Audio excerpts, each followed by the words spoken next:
Assane Samb maa ngi lay nuyu. waaw maa ngi lay fay bu baax Fatou di nuyu mbokku internet yëpp. jërëjëf Assane alors xibaar bi ñoo ko yëgandoo léegi la wàcc président Bassirou Diomaye Faye dàq na Ousmane Sonko muy loo xam ni boobaak léegi ñu ngi wax ne lu mën a am la waaye xëy na ñu bëri aussi xaaruñu ko woon ci moment bi naka ngay décrypter situation bi ak lan nga jàpp ne moo ko provoqué ndax xëy na jàppoon nañ ne mën nañoo raamandeegum ba ci kanam a kanam lan moo ko provoqué ci sa xalaat. waaw xam nga président depuis quelque temps loolu mu ngi ko doon xalaat.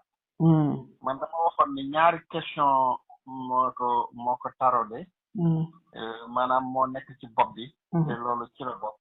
maanaam est-ce que day maintenir Ousmane Sonko comme premier ministre.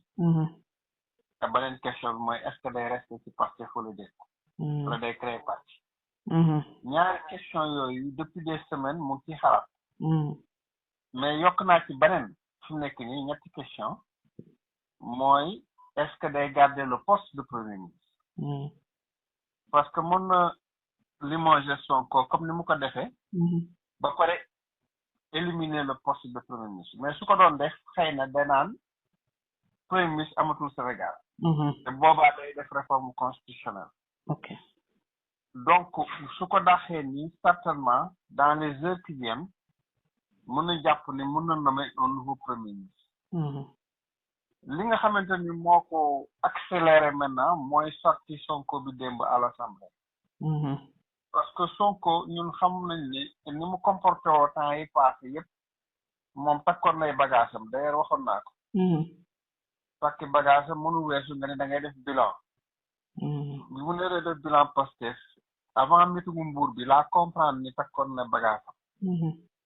moom xamoon na ni amaana day jóge foofu dans tous les cas situation mënu woon continuer xam nga yàgg nañ ko wax. parce que dañoo nekkoon ci benn blocage boo xam ni ñoom ñaar déggootuñu te Sonko mu ngi koy assumer waat démb. sur beaucoup de questions et que moom du docile du premier ministre boo xam day docile c'est-à-dire day nekk jëwriñ carrément. alors président loolu dafa gën a accélérer décision te li tax. mu consulter les premiers ministres démb jiital leen. certainement question boobu ñàkkul ci la bokkoon. ok alors que xam nañ ni pour mu mener ses politiques moom président il faut que moom premier ministre bu exécuter sa vision moom. donc liñ koy wax c'est simple li ko defee bariwul ñaari at ba ci ñett. bu jëlul ay disposition du fi liggéey dara.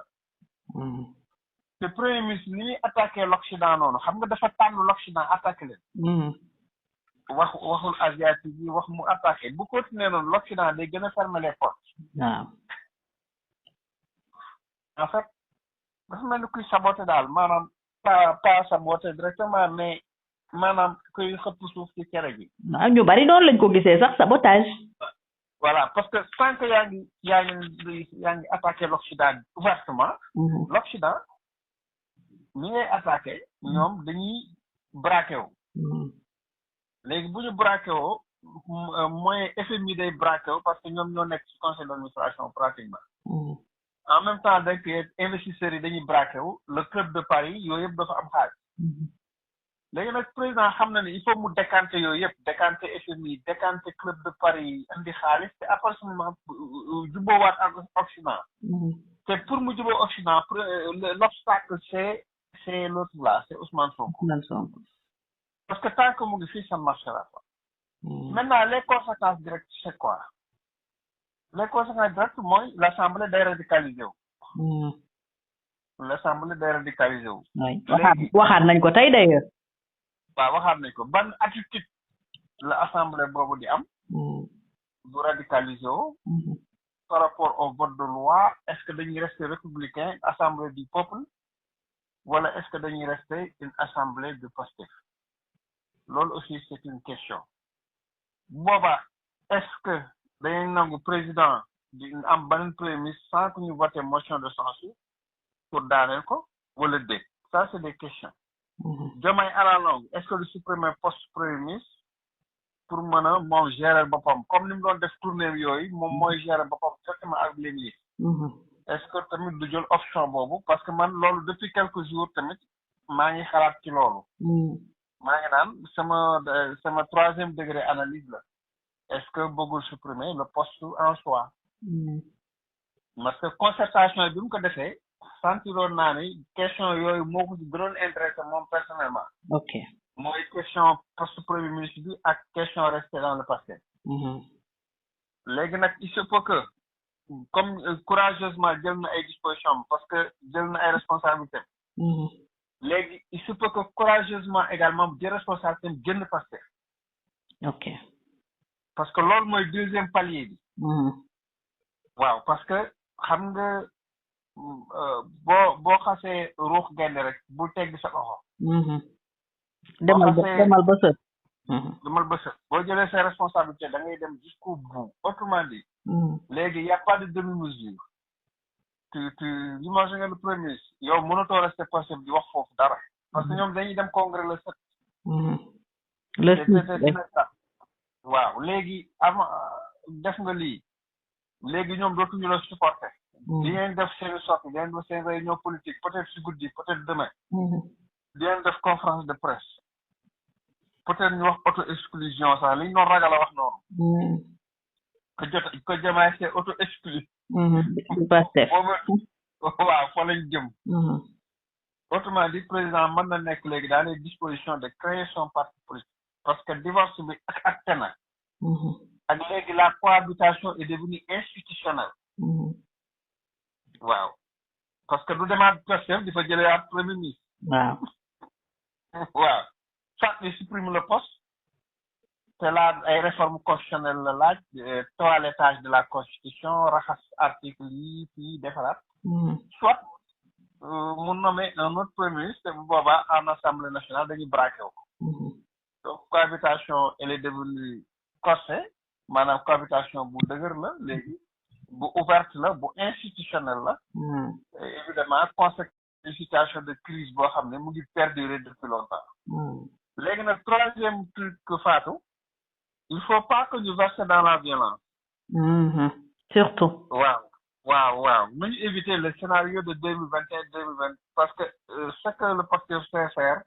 c'est la guérilla politique. wala l'intifada politique. parce que sànni xeer voilà tout mal provoque ay situation créer ay problèmes loolu mun nañ ko. même seen biir sax bu ñu réunion dañuy am problème yooyu parfois.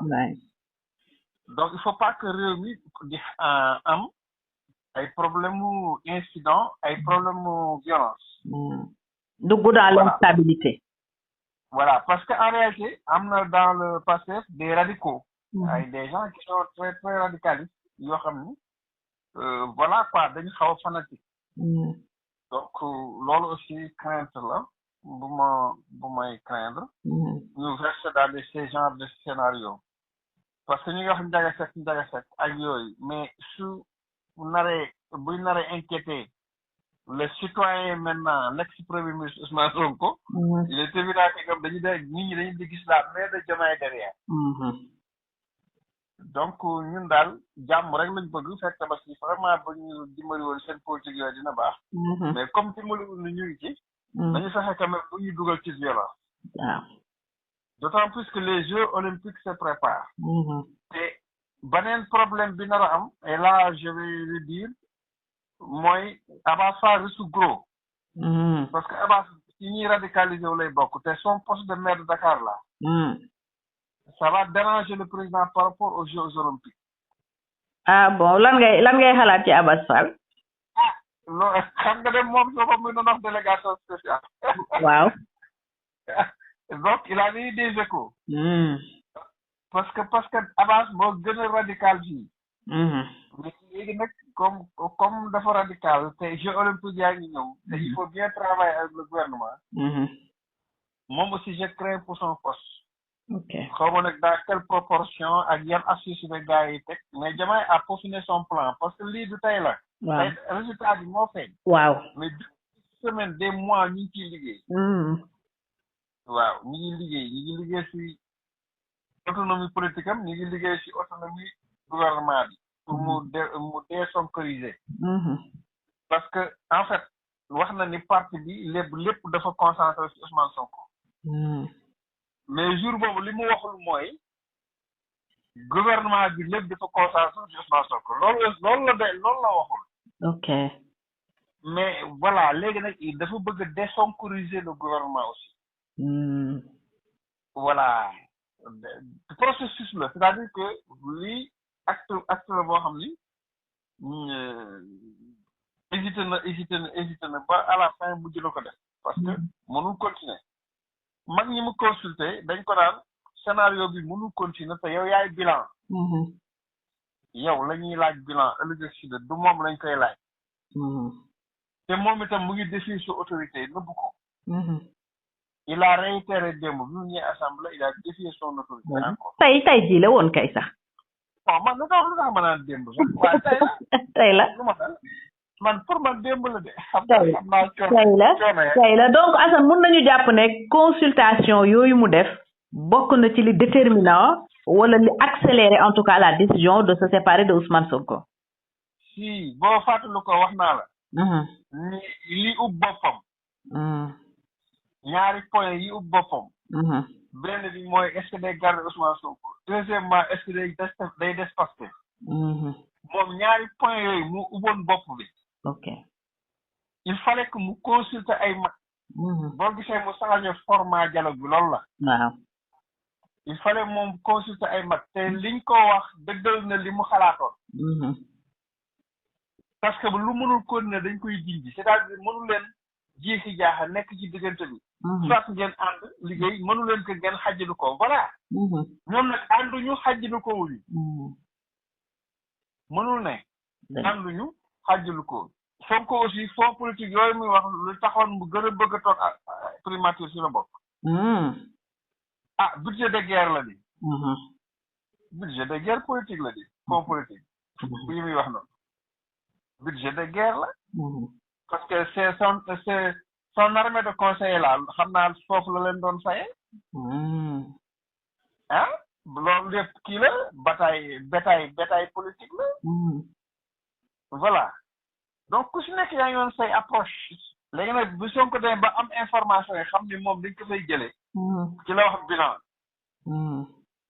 bi mu ñëwee également assemblée ci la approprié maanaam dafa xëcc ci côté lépp lu baax ci gouvernement bi démb stratégie communication bi yëpp wane ni lu fi baax man la loi sur l'homosexualité nangam réforme nangam te avant loolu amoon na conseil interministériel sur les infrastructures waaw loolu démb la ko def waaw boobu moom démb la conseil interministériel boobu c'était déterminant xam nga ci lañ wax lañ projet yi fii la toll fii lañ ci liggéey nangam lii moo def lii mën na décarté lii mënta décarté ça c'était un bilan aussi waaw léegi nag conséquence Fatou il faut que man maa ngi naan conséquence il faut ñu tirer waat yeneen conséquence mooy am na ministre yoo xam ne ils pourront pas rester dans le gouvernement waaw naturellement waaw donc il y aura des remaniements parce que boo dàqee premier ministre da ngay refondre tout le gouvernement oui dàq na gouvernement bi tous les ministres et secrétaires d'État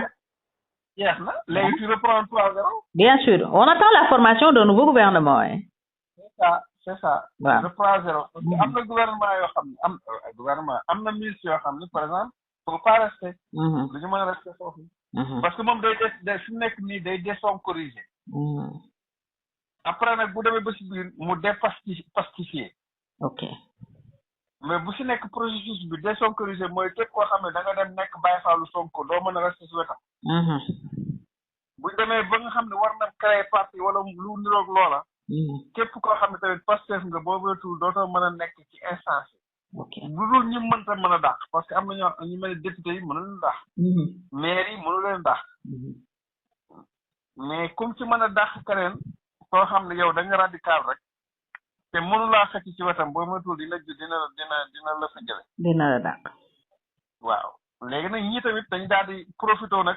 2029 préparer seen bopp préparer seen communication pour wane ni Diomaye rejoindre na le clan du système mooy Macky Sall Diomaye mooy Macky transhumant la àndal pour perpétuer jaay Sénégal Occident voilà les discours que tu vas entendre après.